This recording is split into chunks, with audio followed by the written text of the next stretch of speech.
Bienvenidos a Pensamiento Crítico. Estamos un poquito atrasados con los horarios, pero como ustedes saben, estamos en televisión digital, así que pueden ver la transmisión también del noticiero. Después, no sé, quédense con nosotros porque después de esto, después de Pensamiento Crítico, está nuestro noticiero digital con Steven Macías, y ahí tenemos nuestro programa de deportes, Futboleando, pero ahora vamos con una transmisión especial de Pensamiento Crítico. Estamos acompañados, estamos obviamente con nuestro director y fundador, el doctor Alfonso Zambrano Pasquel, y con la magíster Rubí Salas Arévalos, directora de vinculación del Tecnológico Espíritu Santo. Y vamos hoy día a conversar de la información y la educación virtual y cómo ha abierto las puertas del mundo a la información para todas las personas que quieren educarse, para todas las personas que quieren seguir creciendo profesionalmente. Cómo el acceso a la educación y las nuevas tecnologías han cambiado la educación. El chino me dice que no se me escucha bien, pero ustedes me dirán también cómo se nos van escuchando, y queremos ver sus comentarios desde ahora en nuestras redes sociales. Recuerden que pueden seguirnos y toda la información está en www.lanuevarepublicaec.com. Doctor, bienvenido. Ingeniera Salas, bienvenidos todos a Pensamiento Crítico. Gracias. Bueno, es súper importante para mí, las nuevas tecnologías, lo hemos conversado muchas veces, doctor, abren las puertas para la investigación, abren las puertas para poder estudiar lo que uno quiera. Yo he seguido cursos en Yale, en Harvard, a cero costo, en plataformas donde ahora las universidades tienen la responsabilidad, los institutos tecnológicos tienen la responsabilidad de brindar acceso a la información. No hay ningún justificativo para no estudiar, para no seguir creciendo profesionalmente. Pero ¿cuáles son los desafíos que ha presentado a instituciones como en la que usted trabaja, en la que usted dirige, Rubí? ¿Cuáles son los desafíos que ha presentado esta transformación digital? Mira, bueno, muchísimas gracias, Alfonso, Juan Carlos, por la invitación. Es un gusto poder estar aquí en la Nueva República, en este programa de Pensamiento Crítico. Las instituciones de educación superior en general empezamos a enfrentar muchísimos desafíos. Recuerden que después de pandemia, en pandemia y durante pandemia, fue el mayor auge de las nuevas tecnologías. Estábamos en una pandemia encerrados y teníamos que ver la forma de resolver. En el caso de instituciones de educación superior, sobre todo, que no habíamos estado todavía al 100% con carreras en línea, el principal desafío fue adaptarnos a esto, porque habíamos llevado una cultura donde nuestras clases eran presenciales, esa presencialidad que no va a ser reemplazada nunca, y teníamos nosotros que empezar a adaptarnos a nuevas tecnologías para poder cubrir las necesidades que en ese momento el entorno académico estaba enfrentando. La capacitación docente es otro de los desafíos que todas las instituciones debemos enfrentar, porque estamos hablando de diferentes generaciones. Es una generación la que enseña y otra generación la que recibe. Y la generación que enseña aprendió de formas diferentes y estaba enseñando de formas diferentes. Entonces, la capacitación docente es uno de los mayores desafíos que las instituciones enfrentan, porque tenemos que empezar a adaptar nuevas metodologías con nuevas tecnologías para poder estar nosotros acorde a lo que el mundo está requiriendo. Otro de los desafíos tal vez es la inversión que tenemos que hacer en infraestructura digital. Pero igualmente la educación en línea ha abaratado costos y acceso, tanto para las instituciones como para el alumno, porque ahora sin estudio online ni siquiera tengo que trasladarme a... Por supuesto, y no solo es menor el costo para los estudiantes, sino también para las instituciones de educación. Sin embargo, inicialmente hubo que hacer una inversión en infraestructura digital, que es muy elevada. Sin embargo, eso ya nos permite a nosotros mantenernos a largo plazo con una buena infraestructura. Por supuesto que tenemos que permanentemente actualizarnos, modernizarnos, pero esa infraestructura en algún momento hubo que comprarla, ¿no? Adaptarla. Ahora estoy aquí con docentes destacados que tienen amplia experiencia y larga trayectoria. Esta transformación digital también, doctor, usted me podría decir, como docente y como estudioso y como persona que se mantiene actualizada, ¿ha sido positiva, ha sido negativa? ¿Qué tanto le ha costado a usted adaptarse a las nuevas tecnologías, doctor? Bueno, significó para mí un reto, sin duda, porque venía formado en una universidad, ¿verdad?, de antaño, para hablar con propiedad, y muy cierto, ¿no? Ese discurso de ser formado hace muchos años atrás. Pero en lo particular, y en el caso, usted me preguntó a mí, le contesto, le digo, yo me formé, yo soy autodidacta, como muchos profesores, mi gran mentor y amigo, el doctor Jorge Zavala Vaquerizo. Él es un gran autodidacta. Y el autodidacta tiene una ventaja, como yo digo, y no lo digo simbólicamente, no recibe las malas influencias de los malos profesores, pero tiene que invertir muchísimo tiempo hasta formar un pensamiento y poderlo transmitir. La tecnología fue muy positiva, o sea, yo diría que en el fondo fue la herencia que nos dejó el COVID, que obligó a la tecnificación, claro, a la tecnificación en la universidad, a la tecnificación también en el ámbito de la justicia. Entonces, porque algunos, como es mi caso, nos dedicamos a la universidad por amor a la universidad, pero hemos supervivido el ejercicio, más que de la docencia, del litigio. Y ahí también el abogado tuvo que adaptarse a los tiempos, a la tecnología, los jueces también, y lo que decía Rubí es cierto. Porque decía Juan Carlos hace un momento, es que hoy tenemos acceso gratuito, sí, pero usted tiene que crear una plataforma para el acceso, y esa plataforma cuesta, desde una computadora de buena calidad, exacto, etcétera, sí. No vamos a hacerle propaganda a nadie en particular en cuanto a marcas, ya. Desde aquí mismo en el set, tener micrófonos que nos permitan hacer una transmisión, exacto, en vivo, es decir, esa tecnología cuesta, ¿ya? Y hay que tenerla, y además hay que actualizarla, porque pasa con las computadoras, los programas.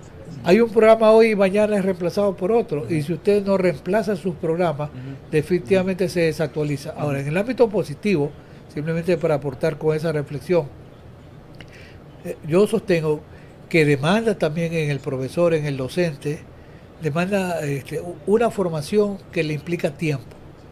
Es decir, un amigo, José Sáez Capel, que era presidente de la Corte de Buenos Aires, me decía, con muchísima experiencia que uno puede tener dando clases, pero siempre hay que preparar la clase. Claro. Siempre, incluso en una entrevista, en un diálogo, en un conversatorio, tenemos que nosotros organizar las ideas. Y el mundo de la tecnología nos permite hoy organizar mejor las ideas. O sea, yo me quedo con la idea y la propuesta y la conclusión de que el avance tecnológico ha sido muy positivo en el ámbito de la enseñanza, en el ámbito del litigio, en el ámbito profesional, para todas las actividades, para el ingeniero, para el arquitecto, para el médico, para el economista. La tecnología, yo diría que marca la pauta de estos días, sin duda alguna. Ahora, dentro de los últimos 5 años ha entrado en juego, además de la tecnología, el desarrollo de la Internet y del acceso a la información, la inteligencia artificial, que inclusive ha sido rechazada por muchos docentes. A mí me consultaban hace un par de años amigos docentes, ¿cómo hago? Me decían, ¿cómo hago para incluir ChatGPT, pero que no se sienta que no sea una copia como tal, ¿no? Y les digo personalmente, ¿no? Yo insto a mis alumnos a que usen ChatGPT. Yo también.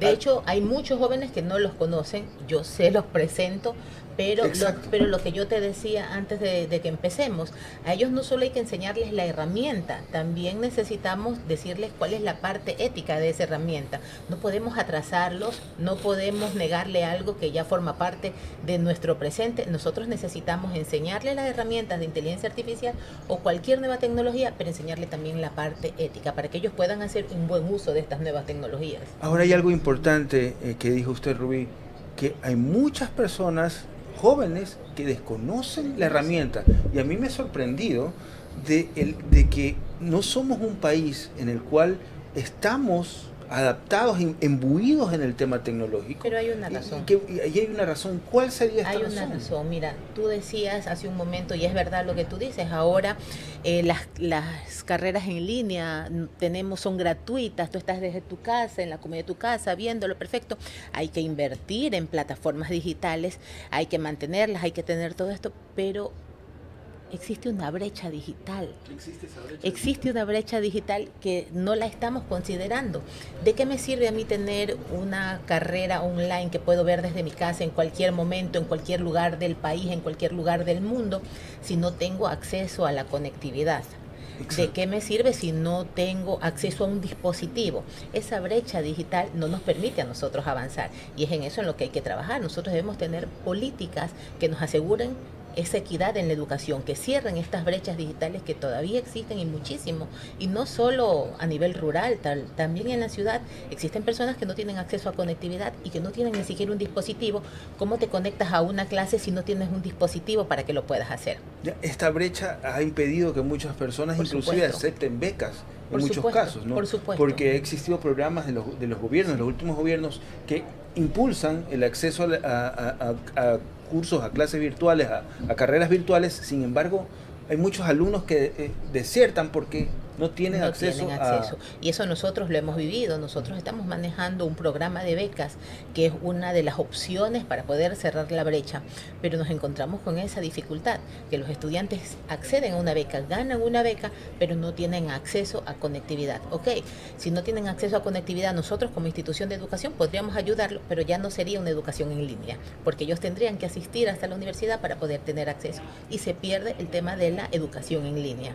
Si no tienes dispositivos y si no tienes conectividad, entonces no nos sirve de mucho la educación en línea. Ahora hay algo muy importante también, el tema de la educación en línea, ¿no? Que nos hace autosuficientes y que nos crea un sentido de responsabilidad más allá de ir a clases presenciales. Porque inclusive hasta la forma de tomar exámenes es completamente diferente, ¿no? Son exámenes en los cuales muchas veces es responsabilidad del alumno, y ética. Si copia, si abre un navegador y si no responde con tus propios conocimientos, ¿no? Hay un tema que nos hace autorresponsables y también nos crea un sentido de ética de lo que estamos aprendiendo, ¿no?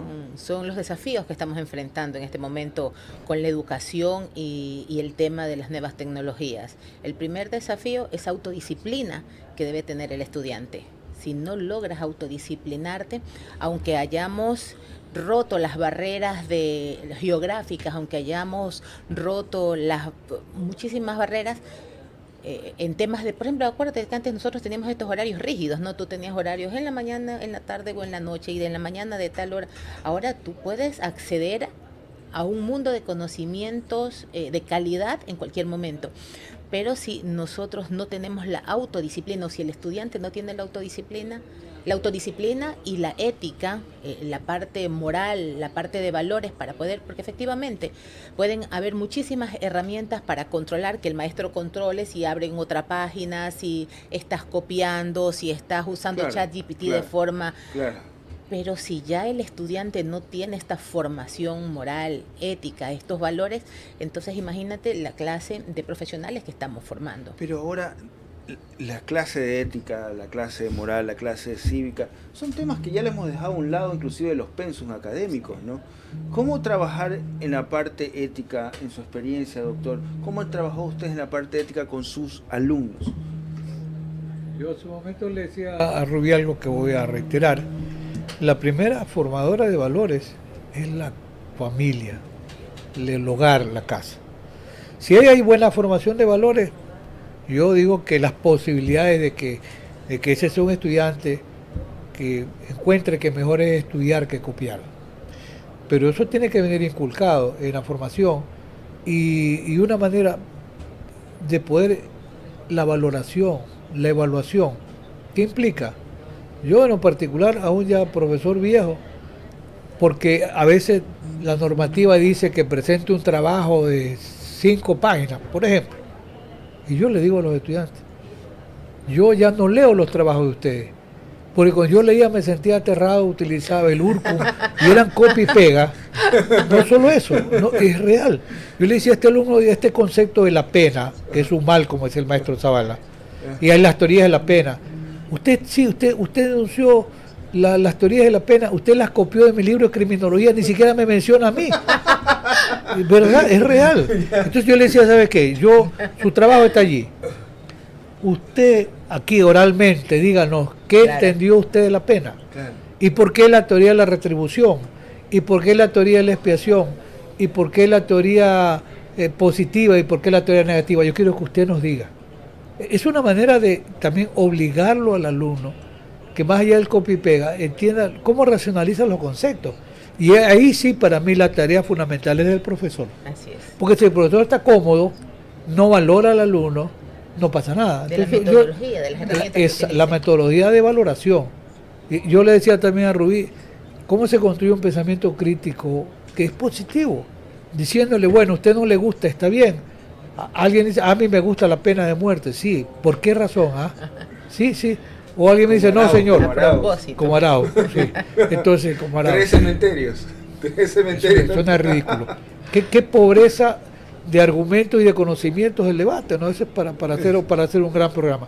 Pero fíjese, yo pienso que la carga depende mucho del profesor. Porque en este tema, la tecnología se la está utilizando también, la inteligencia artificial. Pero fíjese, Amazon tuvo un problema, una reclamación por la perspectiva de género, porque quienes hacían los programas para reclutar tenían un sesgo porque se preferían los varones que a las mujeres, y las mujeres llevaban un momentito. A nosotros, ¿quién alimentó los algoritmos? Eran hombres. Y Amazon tuvo que dar una marcha atrás y crear un nuevo programa que responda también al respeto a la ideología de género. O sea, y esto pasa en Estados Unidos, las cortes de justicia utilizan segmentos de inteligencia artificial, pero hay casos, ya llegaron a la Suprema Corte donde se ha tenido que reconocer que los algoritmos tenían un sesgo por razones, por ejemplo, de raza. Y para eso utilizan ahora inteligencia artificial. Los reclutadores y las empresas, para el tema de selección de personal, ahora usan inteligencia artificial justamente para evitar esos sesgos. Es súper importante, o sea, la utilidad de la inteligencia artificial en todas las áreas realmente es un cambio. Esta es la nueva revolución industrial. Es la nueva revolución industrial que está cambiando el mundo. Yo recuerdo hace muchos años atrás, yo era enemiga de las redes sociales, muchos años atrás, tanto así que quería que la gente en el comedor deje el teléfono. Bueno, eso es algo que creo que deberíamos mantenerlo, pero yo era enemiga de las redes sociales y yo me veo hacia atrás y veo ahora, créeme que soy una fanática número 1 de las redes sociales y de las nuevas tecnologías. Creo que mientras más tengamos nosotros para aprender, para adaptarnos, para conocer, vamos a tener un progreso mayor. Y esto sumado a la educación, imagínate si ya la educación es la base del progreso, imagínate teniendo a las nuevas tecnologías, a la inteligencia artificial, a la tecnología como aliada de la educación, imagínate cómo llegaría a mayor cantidad de personas, todo, si hubiesen los accesos, por supuesto. Ahora, ¿no? ¿hay miedo a las nuevas tecnologías? ¿Todavía usted lo ha percibido en los alumnos? Como que rechazo, obviamente el rechazo viene por el miedo, ¿no? En los alumnos yo encuentro un poco más de desconocimiento que de rechazo. Pero existe miedo, existe temor, existe rechazo a las nuevas tecnologías, a la inteligencia artificial, y es algo que en realidad no debería ser. Yo creo que lejos de rechazarla, de temerle, debemos tomarla como una herramienta poderosísima que debemos entender que nos va a facilitar no solo la vida académica, no solo en el ámbito académico, sino también en el ámbito, en la vida real, en la vida nuestra, en la vida real. A nosotros las nuevas tecnologías y la inteligencia artificial especialmente nos abre muchísimas oportunidades que debemos tomarlas. Yo lo he visto, Rubí, en los docentes. Muchos problemas para adaptarse a las nuevas tecnologías, en algunos docentes. Por supuesto. Problemas inclusive hasta para abrir un Zoom, ¿no? O sea, se traban todas las clases en abrir el Zoom, en no poder prender la cámara, etcétera, etcétera. O sea, ¿y eso cómo ustedes como institución lo han ido superando? Con una capacitación permanente, con ¿no? la capacitación permanente, era lo que yo te decía hace un momento, ¿no? Uno de los mayores desafíos que enfrentan las nuevas tecnologías es el tema de tener que capacitar a su personal docente, incluso administrativo. Oye, ¿cómo nos facilita la vida las nuevas tecnologías, el proceso administrativo? La atención, la gestión con los estudiantes, sin perder el tema de la presencialidad, que siempre la interacción humana es importante. Siempre, nada va a reemplazar la interacción humana, sin embargo, hay que combinarlas. Entonces, esto nos facilita, sí, la capacitación permanente es la única que a nosotros nos va a lograr, nos va a permitir lograr estas amenazas por alguna forma, por decirlo de alguna forma, poder romper estas barreras. Muchas veces los docentes, creo que ahora menos que antes, los docentes tenían el tabú, el miedo, la desconfianza. Te conversaba el tema de utilizar ChatGPT, no querían ni usarlo ellos, ni permitir que los estudiantes. Alguien me preguntó en algún momento, Rubí, pero ¿cómo hago para que un estudiante el proyecto no me lo copie? ¿Cómo hago para que un estudiante no haga en ChatGPT el proyecto? ¿Por qué no lo puede hacer en ChatGPT? Que lo haga. Tiene que conocer los prompts, tiene que conocer cómo hacerlo. Él tiene que darle las instrucciones y él tiene que manejar. Dime, antes de contestarte esta pregunta, yo le decía, dime, ¿cómo le enseñaste tú a gestionar el tema de la ética con el ChatGPT? Y yo te digo luego cómo revisar. Entonces, no, pero es que yo no... Si el maestro no conoce las herramientas digitales que los estudiantes tienen a la mano, se las des o no se las des tú, porque los estudiantes la tienen a la mano. Si el maestro no las conoce, no las domina, no va a poder controlar absolutamente nada. Ahí viene la pregunta, Rubí, ¿cómo gestionamos la ética con el ChatGPT? ¿Cómo Bueno, es la forma en que ustedes han trabajado, cómo usted personalmente con sus alumnos lo trabaja? mira, es bastante sencillo identificar, y te lo voy a decir de forma general, ¿no? Es bastante sencillo identificar cuando un estudiante te ha hecho Un copy pega. un copia y Un pega. copy pega. Primero porque tú, como docente, conoces a tus estudiantes, conoces sus habilidades, conoces el nivel de conocimiento que tiene. Entonces, si te trae una tesis, pero perfectamente redactada, tú dices, ¿qué pasó aquí, no? Ahora, si el maestro es cómodo y ve, muy bonito, papá, lo califico, y no cuestiona, el maestro debe cuestionar. Y es parte de su trabajo cuestionar, evaluar, darle un seguimiento, darle un acompañamiento. ¿Cómo yo evalúo la ética de los trabajos? Porque si yo envío y estoy haciendo el seguimiento de un proyecto, yo voy a hacer revisiones periódicas. Déjame ver qué avanzaste. Y lo cuestiono. ¿Y por qué pusiste esto? ¿Y qué pasa si pongo lo de acá? ¿Sí? Empiezo a interactuar con el estudiante, es parte del seguimiento. Pero si yo empiezo mi clase el día 1 y le digo, ustedes van a hacer un proyecto relacionado con esto, y me olvidé de ellos hasta el final del módulo y ya vengo a revisar, pudo haber pasado muchísimas cosas.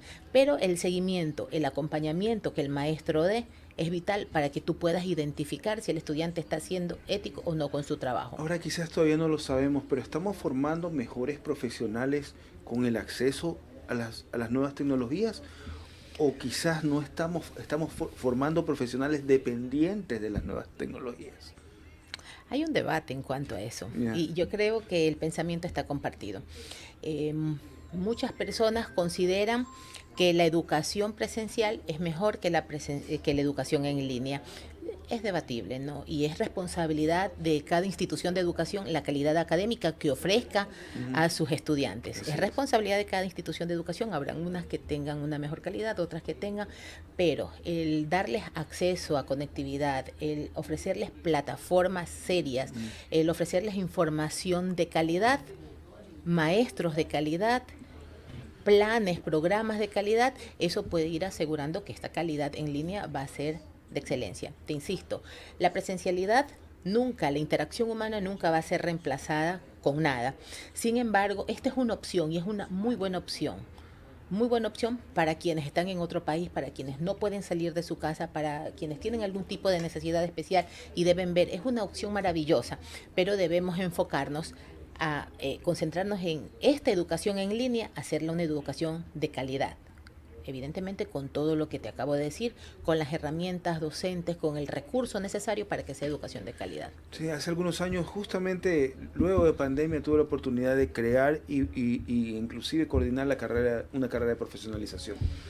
Y esta fue la oportunidad para personas del Lago Agrio que no tenían acceso a universidad, de poder en grupo, todos los que estaban en el colegio de periodistas del Lago Agrio, se inscribieron en grupo a la carrera. Es una maravilla, o sea, es una maravilla.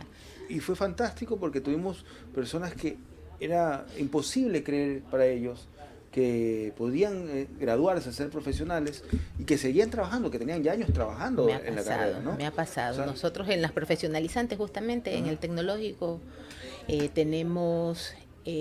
tuvimos hace un par de meses toda una tripulación de un buque en Galápagos que se profesionalizó con nosotros. Entonces ellos, pero mira ese desafío, pero mira la maravilla de las nuevas tecnologías. Ellos tenían que buscar la forma de tener conectividad, porque en un buque no es tan fácil tener el acceso a internet, pero todo el equipo, toda la tripulación se graduó con nosotros. Estando en un buque, estando embarcados. O sea, estudiaban en el buque. Estudiaban en el buque y veían, ellos tenían acceso a internet limitado, en algunos tramos tenían, en algunos no, pero ellos veían la forma, y ahí viene la parte de la autodisciplina, lo que yo te comentaba hace un momento. Esto es un complemento, no es solo tener el acceso a la conectividad, no solo es tener un dispositivo, una herramienta, es tener la disciplina para poder educarte, tener el deseo, las ganas de poder prepararte. Ahora, los índices de graduación actualmente, los índices de deserción, ¿son manejables? ¿Ustedes están trabajando en eso? Porque debe haber personas que renuncian, ¿no? Al primer semestre por temas de justamente acceso a tecnologías, o porque simplemente nunca se adaptaron al tema tecnológico. Es un tema, las instituciones de educación tenemos que manejar muchísimo en estrategias para manejar la gestión del cambio y la comunicación. Existe deserción en las carreras en línea. No te voy a decir que es un alto nivel, pero sí existe una deserción que es considerable. Razones por las que si tienes una beca y es gratis, es dicho, sabemos todos que lo que no cuesta no es valorado. Si tú eres una persona ya adulta, te hablo de más de 50 años, que estás accediendo a la educación porque quieres prepararte, porque accediste a esta educación, tienes la barrera generacional y tienes la barrera de esta brecha tecnológica que hay, que no conoces las tecnologías. Lo que tú decías que en pandemia algunos maestros no sabían cómo conectarse en Zoom, sí, existe. Entonces empiezan a desertar. Para esto es importante, muy importante, el acompañamiento que las instituciones de educación le podamos dar y que podamos ir haciendo el seguimiento. Imagínate la gran cantidad de estudiantes que hay. Es un trabajo súper minucioso lograr identificar los estudiantes que se te están quedando, y este es un trabajo en conjunto con los docentes, porque el docente ve que el estudiante se está quedando, que no está avanzando, entonces se comunica con el departamento de bienestar estudiantil, seguimiento, acompañamiento, y empezamos a hacerle junto con las direcciones de carrera un acompañamiento y seguimiento para que esta persona, primero, si tiene alguna necesidad en particular para poder ayudarla en tecnología, prepararla, capacitarla, incluirla en talleres, hacerlo. Y si no, para asignarle algún tipo de asesor que la vaya ayudando en el proceso y que no se nos quede. Ahora, es importante también, como última parte de esta entrevista, de esta conversación que hemos tenido, ¿qué consejo usted podría darle? Les pregunto a los dos esto, ¿no? Una persona que, digamos, de 45, 50 años, que gana una beca y que ha dejado de estudiar por 10, 15 años. ¿Cómo retomar los estudios? ¿Cómo poder adaptarse a las nuevas tecnologías? Y obviamente, ¿cómo poder superar y llegar a culminar esa carrera? ¿Cómo ha sido ese proceso con las personas que lo han logrado? ¿Y cuál usted ha visto un patrón que le podría recomendar a los nuevos alumnos que entran en una carrera y que han dejado de estudiar por un largo periodo? Buscar ayuda. Comunicarse y buscar ayuda, pensar diferente, empezar a pensar diferente, porque ya las nuevas tecnologías no son el futuro, las nuevas tecnologías están viviendo con nosotros en el presente y son una gran oportunidad que va no solo a brindarnos facilidades en nuestra vida, sino que también va a romper esas brechas de las que hemos hablado durante este diálogo, nos va a facilitar la vida. Debemos dejar de pensar que es un obstáculo y lejos de tenerles miedo, lejos de tenerles este temor, tomarlas como una herramienta poderosa que nos van a ayudar muchísimo, ¿no? La tecnología ha llegado, está para quedarse, no se va a ir, y la única recomendación es que nos abramos a estar siempre dispuestos a aprender, porque la tecnología está aquí y no se va a ir, afortunadamente. Perfecto. Quienes quieran saber más sobre el Tecnológico Espíritu Santo pueden visitar su página web, ¿no? Y pueden también www.tesecuador.com. Y también quien quiera acceder a una carrera, pues pueden llamar, pueden comunicarse por medio de la página web. Ya saben, las nuevas tecnologías, simplemente escriben ahí al chat o escriben al WhatsApp y ya se comunican con el Tecnológico rápidamente, Espíritu Santo. Así es. Doctor, su apreciación también sobre retomar los estudios. Mire, cuando se deja de estudiar, yo diría que hay dos tipos de personas. Aquella que se olvidó incluso de leer y estar actualizado, y es un problema bastante complicado, pero pudiera ser el caso de otra persona que se va cargando de años, pero ha sido una persona que siempre ha estado preocupada por aprender diferentes cosas. Entonces, tiene esa capacidad de lectura, de investigación. Yo pienso que esta persona en este segundo espacio probablemente tiene mejores herramientas, porque está entrenado para leer, para buscar información, a diferencia del primero. Entonces, yo empezaría por decirle a una persona ya un poco mayor que va a la universidad, realmente para qué quiere ir a la universidad. Porque yo conocí personas bastante mayores que querían ir a la universidad porque querían que algún día su nieto lo recuerde que él estudió una carrera. Y dar el ejemplo. Y dar el ejemplo. Sí. Pero es que no es ser autosuficiente. La idea es que esa persona sea un profesional. La edad no importa, y yo concuerdo con lo que dice Rubí, el aprendizaje es permanente. Y esa persona sí necesita tal vez una ayuda mayor de los profesores que lo van a orientar. Y esa es una tarea también del docente. Es decirle, revise esto, revise esto, revise esto, revise esto. Entonces, si tiene herramientas, esa persona va a estar lista para poder retomar la posibilidad de culminar una carrera. Bueno, les agradecemos a la magíster Rubí Salas Arévalos que estuvo el día de hoy con nosotros aquí en Pensamiento Crítico. Nos vamos a una pausa y vamos a tener nuestro editorial de todas las semanas. Hoy día vamos a hablar de la segunda ascensión de Donald Trump en un nuevo capítulo para la política estadounidense con nuestro director, el doctor Alfonso Zambrano Pasquel. Ya regresamos en Pensamiento Crítico y de ahí quédense con nosotros que comenzamos con el noticiero digital con Steven Macías.